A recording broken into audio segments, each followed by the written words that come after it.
कि इसको हाथ न लगाए। आपको मैं बताता हूँ किस तरह से कानून चलता है। आप बुलाए मोबाइल, एंटी पुलिस नहीं होती तो फिर आप पुलिस है। आपको वर्दी पहनने का तरीका नहीं पता, इसकी बिनोलबाजी कर रहे हैं। ये आवाम की खिदमत करने के लिए आप लोगों को यहाँ खड़ा किया है, हराम करने के लिए नहीं खड़ा किया है। आप लोगों को शर्म आनी चाहिए।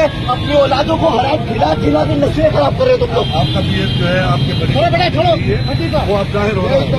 आपको बहुत अच्छी तरीके बहुत अच्छी तरीके बहुत अच्छी यार वही कौन कर रहे हैं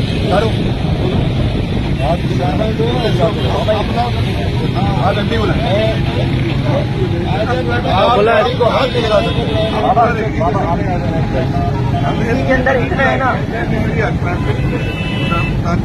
इसके अंदर इतना है ना, उतार के देखो, मेरी जान उतार के देखो। ये दांत डालने की जरूरत नहीं है। चलो चलो बस ठीक है बोलो भाई